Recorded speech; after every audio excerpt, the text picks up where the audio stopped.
Hola amigos, Pablo de vuelta con otro vídeo. Hoy hablamos de libros, en concreto este que os enseño aquí y que se titula Rutas con niños, picos de Europa. Con este vídeo comenzamos una serie con la que pretendo daros a conocer literatura relacionada con la actividad de senderismo que es posible no conozcáis y que os puede interesar. Antes de comenzar, por favor, no os olvidéis de suscribiros, darle al me gusta y compartir si os gusta el contenido. Bueno, voy a comentaros primero qué es lo que más me atrae de este libro. En primer lugar, que está centrado en el área de Picos de Europa, una zona preciosa del norte de España y casi visita obligada si os gusta el senderismo y el montañismo. En segundo lugar, el libro contiene una lista de rutas que se pueden recorrer con niños. Esto además implica, y esto por supuesto es una opinión personal, que estas rutas también las podrían hacer personas que están empezando a hacer senderismo y no desean hacer trayectos complicados. En tercer lugar, y desde un punto de vista personal, deciros que en mi caso he recorrido tantas rutas de senderismo y montañismo por Asturias y la zona de Picos que es difícil encontrar zonas nuevas para visitar. Libros como este me ayudan a encontrar sitios que no conozco, que son bonitos y que merece la pena recorrer y compartir con vosotros. Bueno, pues dicho esto, vamos a echarle un vistazo al libro para ver lo que tiene que ofrecer. De esta forma podéis decidir si es el libro que estáis buscando o no. En primer lugar, el libro, como comentaba antes, se titula Rutas con niños, picos de Europa. Sus autores son Noel Arraiz y Águeda Montfort. Es de la editorial Explora y fue publicado en junio del 2020, es decir, que es bastante reciente. El tamaño es parecido a A5, aunque un poco más estrecho. En concreto, las medidas son 22 por 15 centímetros. Tiene 192 páginas y está lleno de información extra que a mí me parece útil. Pero vamos a visitar primero las rutas para que veáis cómo las describen. El libro nos propone un total de 26 trayectos y cada uno de ellos contiene una variación o cosas alternativas que se pueden hacer en la zona.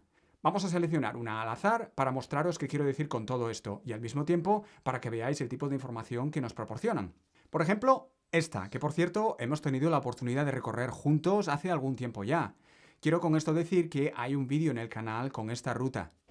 En la parte superior de la página nos da la información básica acerca del recorrido.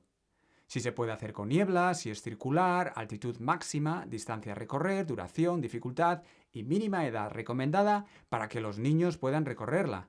Aquí nos da una breve descripción de la zona y aquí debajo fijaros que nos proporciona el punto GPS de inicio de las rutas. Recordad que solo tenéis que abrir Google Maps, introducir estos números en la sección de búsqueda y ya podéis saber dónde es y cómo llegar allí. Un poco más abajo nos amplían la información para ayudarnos a llegar al punto de partida en coche. En la página siguiente tenemos la descripción de la ruta, que incluye el nombre y distancia en los puntos que atraviesa y una descripción de los mismos. Fijaros que la página siguiente contiene un mapa donde se marca en rojo por dónde va el recorrido. Por supuesto, el mapa está ahí como referencia y probablemente necesitéis un mapa más detallado o un track de la ruta para seguirla. Fijaros también que aquí debajo nos proponen una ruta distinta y otras actividades que se pueden hacer en la zona, y esto es justo a lo que me refería anteriormente. Por supuesto, este tipo de datos se proporcionan para todas y cada una de las 26 rutas que contiene el libro. Además de todo esto, el texto proporciona información acerca de cosas como el clima de la zona, flora, fauna, qué llevar en la mochila, dónde dormir, una sección de primeros auxilios, cómo predecir el tiempo y más cosas que a mí personalmente me han parecido bastante interesantes. Finalmente, comentaros que la parte final del libro nos muestra la información básica acerca de las rutas, como distancia, tiempo, tipo de ruta, etc., para que podamos elegir la que más nos convenga. Bueno amigos, pues eso es todo. A mí personalmente el libro me ha gustado muchísimo y lo recomiendo si estáis buscando rutas sencillas para hacer por los picos de Europa con o sin niños. Os dejo un link en la descripción por si os interesa. Un abrazo, cuidaros un montón y nos vemos en el próximo vídeo. Venga, hasta luego.